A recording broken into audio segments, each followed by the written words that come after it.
우리가 인생을 살다 보면은 특별했던 하루가 있습니다. 기억나는 날들이 있죠. 개인적으로도 그렇고 민족적으로도 특별한 날들이 있습니다. 그래서 우리는 그런 날을 국경일로 지키죠. 많은 국경일이 있고, 그래서 그것이 달력에 빨간색으로 인쇄되어서 중요한 날이 아니라 다 의미가 있습니다. 그래서 그날을 기념하죠. 아마 우리 민족 가운데는 3월 1일 1919년 그날 우리 수많은 국민들이 일제치하에서 태극기, 아주 조잡한 태극기지만 그것을 들고 만세 독립운동을 벌였던 그날, 또 광복절. 대한민국 국민이라고 하면 우리의 어떤 절기를 다 기억을 합니다.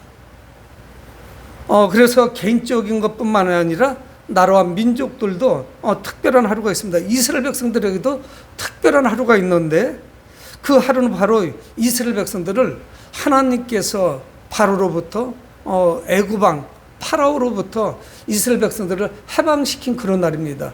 아마 우리의 광복절하고 좀 비슷한 점이 많이 있죠. 그래서 이스라엘 백성들은 지금도 이 날을 기억을 합니다. 이 날은 노예에서 해방된 날이고, 이스라엘이라고 하는 한 나라가 기원하는 그런 날입니다. 아마 이스라엘은 많은 절기 가운데, 특히 3대 절기 가운데서도 오늘 우리가 이제 묵상하게 될 이 유월절은 매우 중요한 그런 날입니다. 하나님께서 어떻게 이스라엘 백성들을 돌보셨는지, 하나님께서 어떻게 이스라엘 백성들을 인도하셨는지, 그래서 이 날을 통해서 하나님을 경험하는 날입니다. 여러분, 우리도 예수 그리스도를 믿고 있지만 우리의 삶 가운데 주님을 만났던 그날, 뜨겁게 그분을 사랑했던 그날, 이런 우리 경험이 있어야 되죠. 그냥 맹숭맹숭 우리가 그냥 지나가는 것이 아니라 주님을 만났던 정말 아주 결정적인 그날. 이들은 어떻게 하나님이 선택된 백성들이 되었을까요? 왜 이 날이 중요한 날이고, 이 날은 또는 어떤 날일까요? 우리는 오늘 함께 이 말씀을 묵상하고자 합니다. 그래서 오늘 1절에 보면은 여호와께서 어떻게 딱 말씀하셨다는 거예요. 어디에서? 광야에서. 그러니까 오늘 말씀을 주도적으로 인도하시는 분은 바로 여호와 하나님이십니다. 여호와께서 말씀하셨다. 예전에는 이르시되, 그런데 오늘 말씀하셨다고 말씀하고 있어요. 어디에서? 애굽 땅에서. 누구에게? 모세와 아론에게. 이스라엘의 영적인 지도자인 모세와 아론에게 애굽 땅에서 누가? 여호와 하나님께서 말씀하셨다는 거예요. 그래서 매우 중요한 말씀임을 말씀하고 있습니다. 하나님은 어떤 말씀을 하시느냐? 2절에 이 달을 너에게 달을 시작 곧 해의 첫 달이 되게 하고, 하나님이 이렇게 말씀합니다. 나라와 민족마다 달이 시작이 다릅니다. 여러분, 지금 우리는 9월 중순을 살아가고 있습니다. 이 9월을 한 해의 첫 달로 만들 수 있어요. 우리나라에게는 매우 중요하니까 이 달을 1월로 하겠다. 한 해의 시작으로 할 수 있어요. 대한민국은 8월 10일 광복절이 매우 중요하니까, 그리고 재헌국회와 또 이제 국회가 시작이 되고 대통령을 선출하고 해서 하나의 국가가 시작된 날이 8월 15일이니까 우리는 8월 달을 1월로 하겠다, 정월로 하겠다. 이건 정할 수 있죠. 물론 양력은 다르겠지만은 하나님께서 뭐를 말씀하시냐면은 이 달을 한 해의 첫 달로 하라는 거예요. 해의 첫 달이 되게 하고. 그래서 이스라엘 백성들은 어떠냐면 6월절이라고 하는 출애굽한 그 달을 한 해의 첫 달로 합니다. 이스라엘 백성들에게는 매우 중요한 거예요. 이스라엘이라고 하는 한 민족, 국가가 기원합니다. 여러분, 근데 중요한 사실은 뭐냐면 하나님께서는 이스라엘 백성들을 해방시키기 위해서 모세와 아론을 쓰시죠. 그리고 모세와 아론을 보내십니다. 그래서 바로 왕에게 말씀하세요. 내 백성을 보내라. 애굽 왕은 듣지 않습니다. 그래서 하나님께서는 9번 말씀하셨고, 말씀을 거역할 때마다 재앙을 내리셨습니다. 그래서 9번의 재앙이 있었어요. 그래서 출애굽, 우리는 지금 출애굽기를 보고 있는데 진정한 애굽에서 출발하는 건 언제냐? 10번째 재앙과 시작돼요. 10번째 재앙과 함께 이스라엘 백성들은 애굽에서 탈출합니다. 비로소 해방돼요. 그 이전은 어땠냐? 노예에 있어요. 애굽의 노예로 생활을 했습니다. 천하기 짝이 없죠. 하나님의 선택된 백성들이 애굽에서 종살이를 했습니다.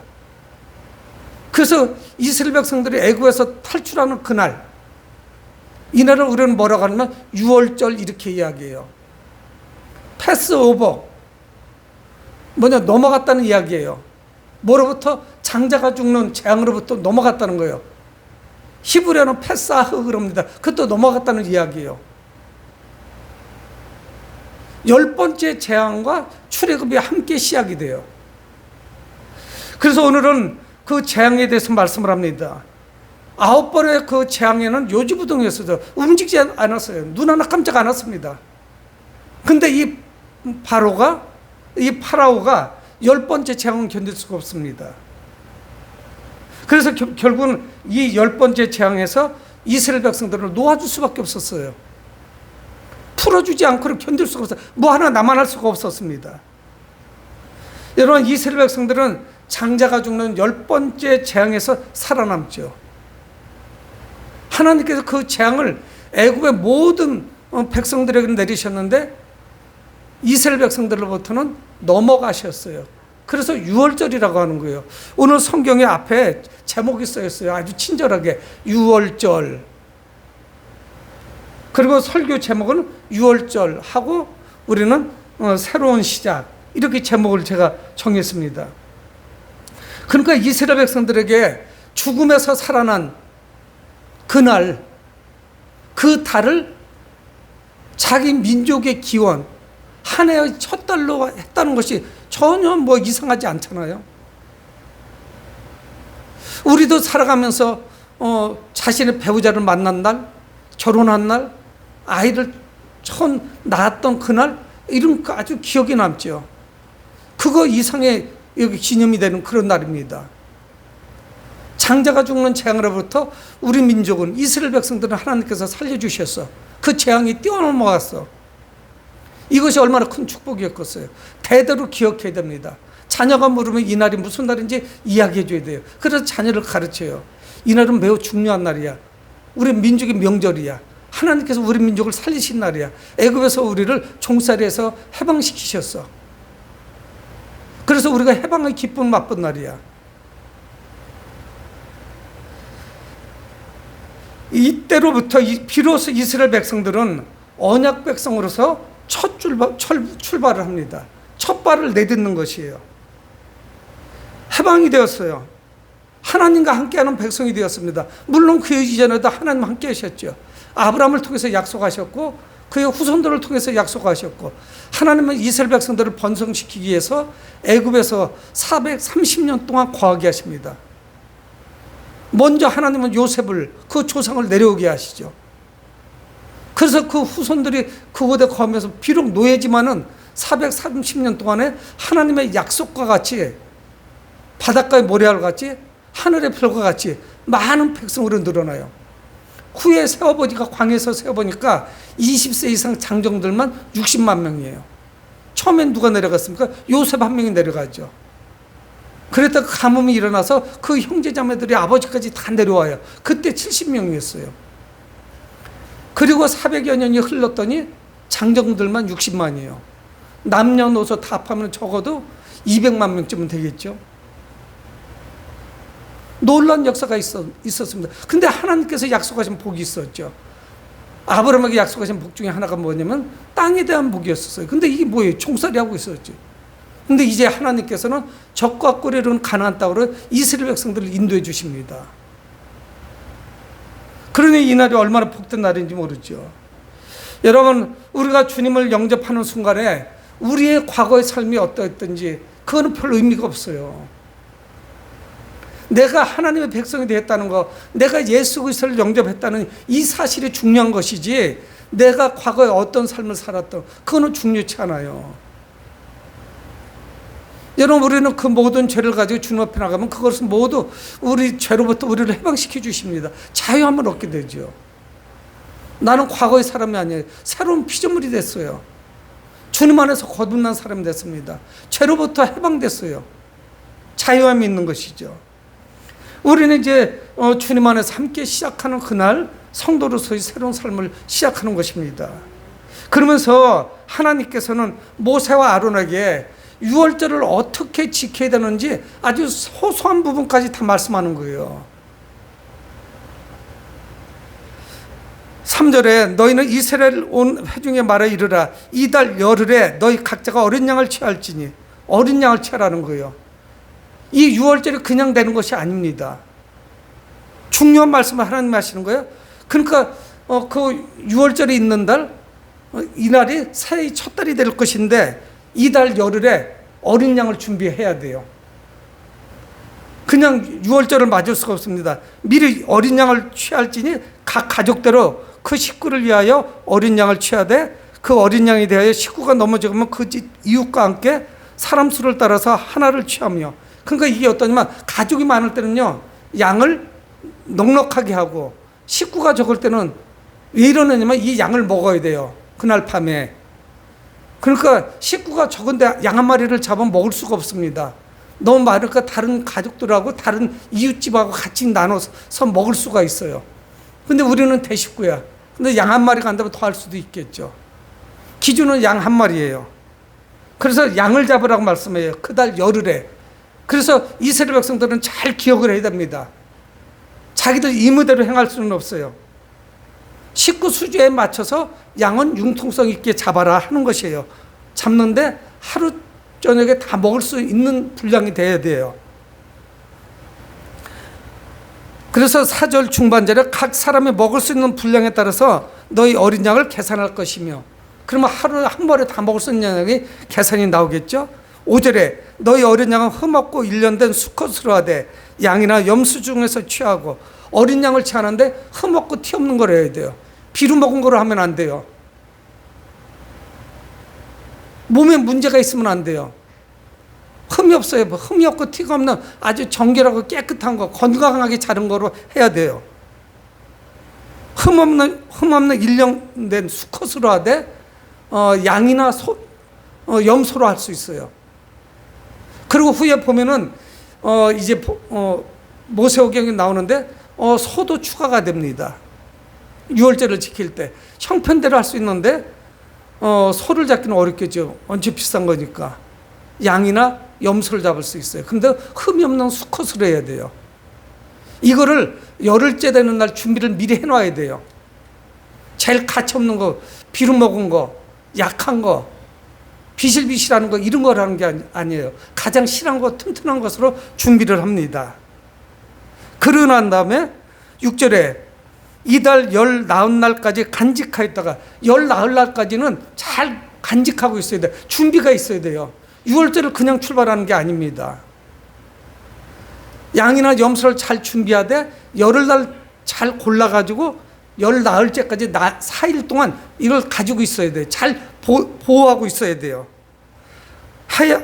간직하였다가 해질 때에 6월절이 있는 달, 그러니까 정월 초하루부터 계산해서 그 달을 원년으로 시작을 하는데 열흘째 되는 날 6월절 어린 양을 준비하고 4일간 기다렸다가 14일째 되는 날 저녁에 양을 잡는 거예요.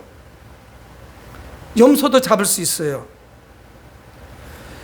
6절 이달 열 나흘까지 간직하였다가 해질 때 이스라엘 회중이 그 양을 잡고 그 다음에 중요하죠. 7절 그냥 잡는 게 아니기 때문에 이렇게 아주 자세한 설명이 있습니다. 7절 그 피를 양을 먹을 집 자원 문설주와 임방에 바르고, 여러분 당연히 양을 잡으니까 하나님은 창세기에 벌써 일찍부터 말씀을 하셨어요. 피는 먹지 말아라. 피는 왜? 예, 생명의 근원이 있기 때문에 피째 먹지 말아라 말씀해요. 피를 다 빼야 돼요. 근데 이날 피를 양을 잡아서 그 피를 문 임방과 문설주에 발라요. 문 임방은 머리 쪽이죠. 문지방은 아니에요. 임방은 좌우예요. 문에 좌우와 문의 상단 쪽을 피를 바르는 거예요. 뭐로? 양의 피를 잡아요. 여기서는 어린 양이라고 했지만 염소나 양을 잡을 수 있어요. 언제? 14일째 되는 날. 양을 4일간 잘 미리 선택해서 준비하고 있다가 준비하라는 거예요. 자기 마음대로 하면 안 돼. 이스라엘 백성도 마음대로 하면 안 돼요. 그래서 양을 잡아서 피를 바르고 문 임방과 문설주에 바르고, 그리고 난 다음에 8절 그 밤에 그 고기를 불에 구워 무교병과 쓴 나물과 아울러 먹되. 양을 잡아야 돼. 삶아서 먹는 거 아닙니다. 수육으로 먹는 거 아니에요. 불에 구워서 먹어야 돼요. 불에 구워서 먹는데 무교병과 함께 먹어야 돼요. 무교병은 뭐냐? 누룩을 넣지 않은 거예요. 왜 누룩을 넣지 않고 먹는 거예요? 여러분, 우리 생각해보세요. 누룩을 넣지 않은 빵 먹기 힘들어요. 뻣뻣해서 제 기억나는데, 빵은 아니지만 예전에 어머니들이 솥단지를 걸고 시루떡을 합니다.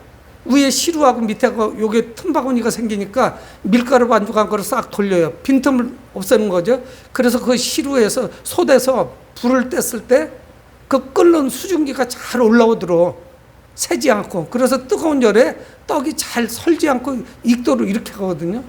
그래서 어리니까 먹을 것도 없고 그렇게 흔치 않을 때니까 그 밀가루 뗀 부분을 한번 먹어요. 그게 무슨 맛이 있어요? 생밀가루 맛만 나죠. 양을 잡아서 먹는데 그냥 먹는 게 아니고 피는 문임방과 문설주에 바르고 무교병과 함께 먹는 거예요. 왜 무교병과 함께 먹는 걸까요? 이 지금 출애굽하는 과정이 매우 시급해요.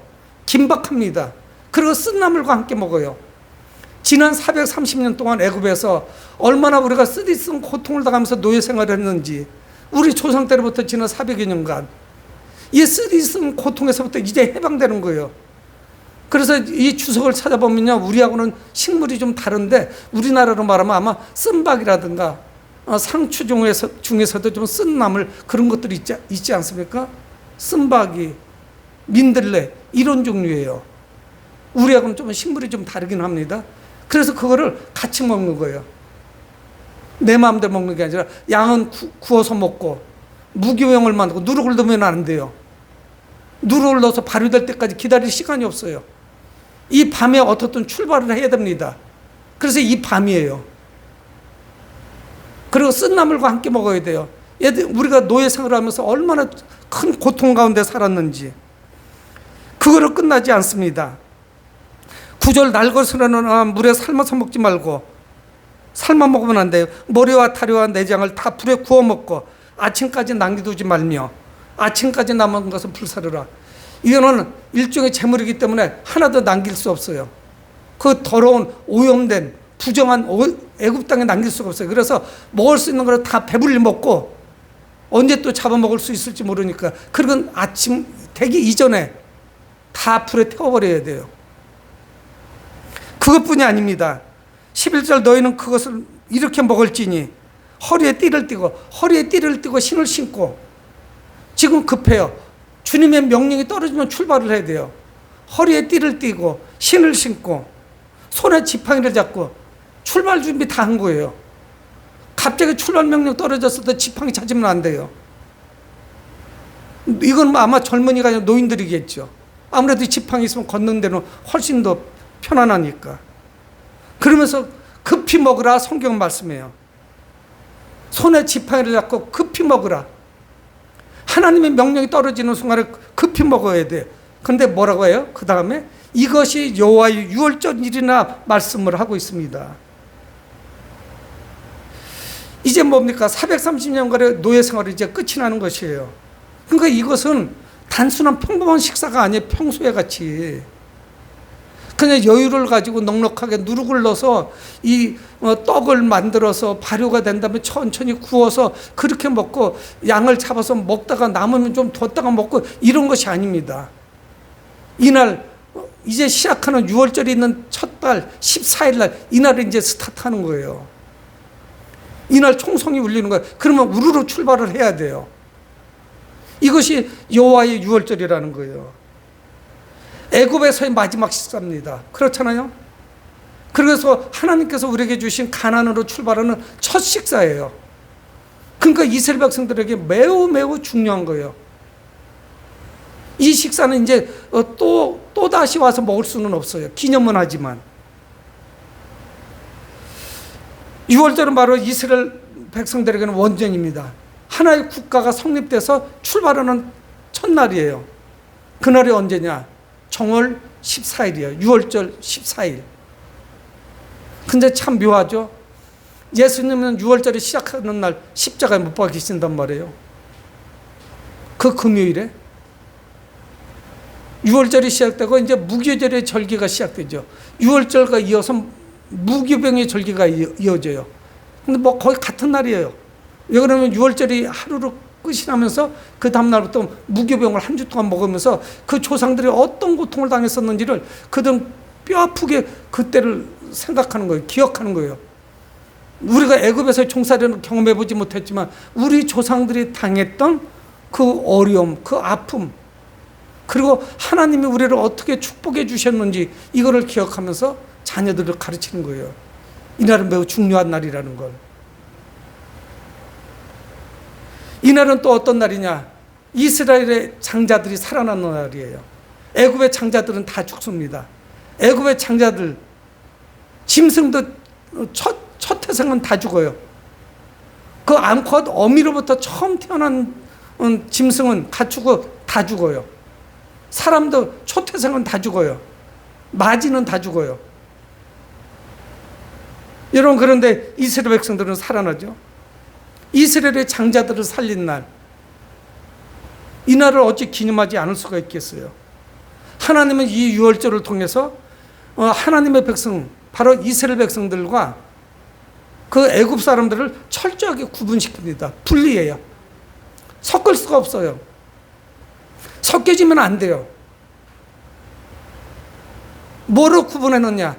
양의 피로 구분한 거예요.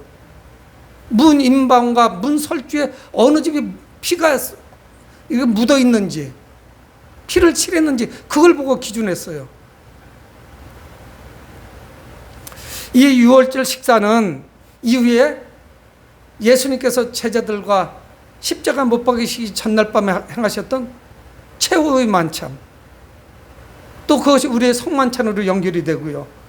먼 훗날 주님께서 다시 오시는 날 어린 양의 혼인잔치, 그 만찬과 연결이 됩니다.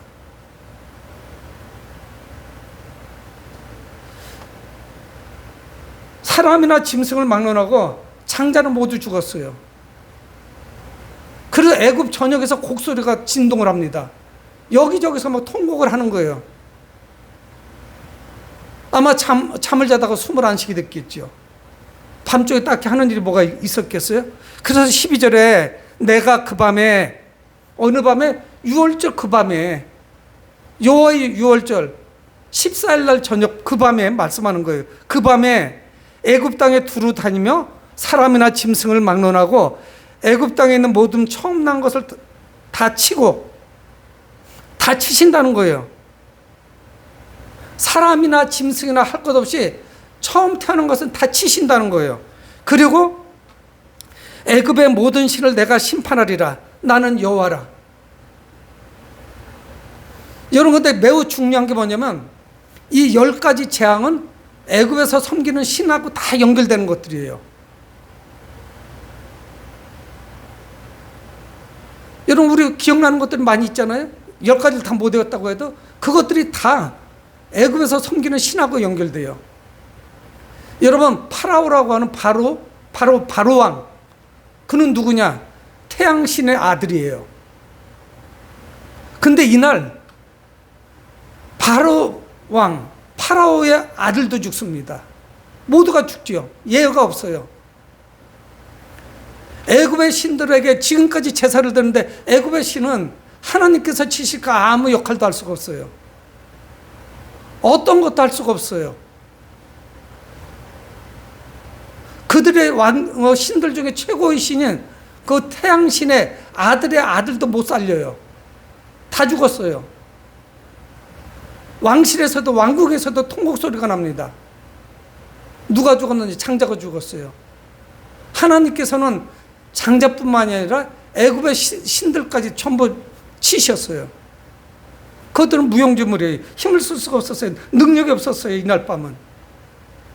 그러니까 그것들은 경배의 대상이 될 수가 없어요. 제사 드려봐야 아무 소용도 없는 것들이에요. 애굽 사람들은 애굽 신들이 자기들을 지켜줄 것이라 생각했지만 아무것도 할 수 없었어요. 태양신조차도 아무것도 할 수 없었잖아요. 태양신은 세상을 밝히는 건데 흑암의 재앙도 주셨었잖아요. 흑암의 재앙. 대낮인데 깜깜해지는 거예요. 지척을 구분할 수가 없어요. 앞을 볼 수가 없어요. 농사의 신인 농사를 짓게 해주죠. 나일강에 물이 잘 흘러야만 농사도 잘 되죠. 근데 하나님은 메뚜기를 동원하세요. 다 치셨죠. 그 이전에. 나만 하는 게 없는 거예요. 가축들도 다 죽는 거예요. 소의 신도 있습니다. 가축의 신도 있어요. 근데 역병이 돌아요. 전염병으로 다 죽는 거예요. 그리고 마지막에 그래도 하나님 앞에 굴복하지 아니하니까 하나님은 10번째 재앙을 치신 거예요. 그래서 모두가 쓰러집니다. 그런데 하나님은 분명히 말씀합니다. 내가 애굽 땅을 칠 때에 13절 말씀하죠. 내가 애굽 땅을 칠 때 그 피가 문설주의 문인방에 있는 그 피를 하나님은 보시는 거예요. 어린 양의 피를 보십니다. 그 피가 너희가 사는 집에 있어서 너희를 위하여 표적이 될 것이다. 표적이 된다는 거예요. 사인이라는 의미도 있지만 기적이 될 거예요. 여러분, 우리 그런데 피를 볼 때 어떻게 한다고? 넘어갈 것이라는 거예요. 내가 피를 볼 때 너희를 넘어가리라. 장자가 죽는 재앙으로부터 하나님이 넘어가시겠다는 거예요. 피를 안 바르는 집만 치시겠다는 거예요. 여러분, 근데 우리는 잘 보셔야 됩니다. 피가 능력이 있었겠나요? 아니에요. 4일 동안의 절차가 있었지만 순종하지 않은 사람은 다 죽은 거예요. 아마 애굽 사람들 중에도 이 떠도는 풍문으로 들은 사람이 있을지도 몰라요. 아마 이스라엘 백성 가운데도 아마가 앞에 붙지만은 듣고도 불순종한 사람이 있었을지도 몰라요. 왜 그러냐면 잡족들이 나중에 따라 나오거든요. 이스라엘 백성들 말고 다른 이방 백성들도 일부가 좀 따라 나와요. 여러분, 이거는 뭐냐? 하나님 말씀에 순종했느냐 안 했느냐의 차이지 그 피가 능력이 있어서 살린 건 아니었어요. 근데 그 피를 보고 표식이라는 거예요. 표적이라는 거예요. 피를 볼 때 내가 넘어갈 것이다. 피를 바른 이스라엘 백성들은 재앙으로 멸망당하지 않았습니다. 재앙이 너에게 내려 멸하지 아니하리라. 하나님께서는 어린 양의 피를 보시고 넘어가셨습니다. 패스오버, 넘기셨어요. 오버해, 넘겨. 그래서 그건 넘어간 거예요. 여러분, 이스라엘 백성들의 구원은 그들의 노력에 의한 것이 아니었어요. 그들이 무엇인가를 엄청 했기 때문에 하나님은 살려주신 것이 아니었어요. 하나님만 말씀하여 순종하여 양의 피를 바른 가정마다 하나님께서는 그 재앙을 면해 주셨어요. 재앙을 넘기셨어요. 먼 훗날 1400~1500년 후 세례 요한은 예수님을 보면서 그렇게 말씀합니다. 보라, 세상죄를 지고 가는 하나님의 어린 양이로다. 예수님을 향해서 뭐라고 말하냐면 보라, 세상 죄를 지고 가는 하나님의 어린 양이로다. 1500년 전에 이스라엘 백성들을 위해서 희생당한 그 어린 양, 1년 된 수컷 양이나 염소, 그거와 연결시키는 거예요. 그분은 피를 흘려 우리를 위한 어린 양이 되어주셨죠. 바로 세상을 구원하실 나와 여러분들을 위해서 피 흘려 주실 하나님의 어린 양이셨어요. 여러분, 하나님 말씀을 순종했더니 지금부터 3400~500년 전에 애굽에서 장자가 죽는 그 재앙이 넘어갔는데 하나님의 아들이신 어린 양 예수 그리스도 그분의 피가 얼마나 큰 놀라운 능력이 있겠습니까? 우리를 구원하고 살리고도 남지요. 그분의 피는, 그분이 십자가에서 흘린 피는 그분을 믿는 모든 자들을 구원하십니다. 예수 그리스도만이 바로 우리의 생명이 되신다는 거예요. 그 죽음이 우리를 넘어가는 거예요. 패스오버 하는 거예요. 두 번째 사망, 육신의 죽음은 누구나 오겠지만 두 번째 사망이 넘어가는 거예요. 패스오버 하는 거예요. 그분은 우리를 죄에서 해방시키셨습니다. 우리에게 자유를 주셨어요. 우리는 구별된 자로 구별된 삶을 살아야 돼요. 여러분, 우리는 잘 보셔야 돼요. 피를 발랐는지 안 발랐는지를 분명하게 구분하셨어요. 떼어놓으셨어요. 하나님이. 다 함께 섞여 살았지만, 우리가 비록 지금 함께 여기에 어울려서 살고 있지만 하나님은 분명히 구분하십니다. 똑같지 않아요. 예수 그리스도를 믿음으로 영접한 사람과 믿음 안에 산 사람과 그렇지 않은 사람은 구분돼요. 그거밖에 없어요. 다른 것이 없어요. 의인은 믿음으로 말미암아 살리라 말씀하잖아요. 사랑하는 성도 여러분, 주님의 은혜에 감사하며 영광 돌리는 여러분들이 되시길 주님의 이름으로 축복을 드립니다. 고마우신 아버지 하나님, 주의 은혜를 감사합니다. 어린 양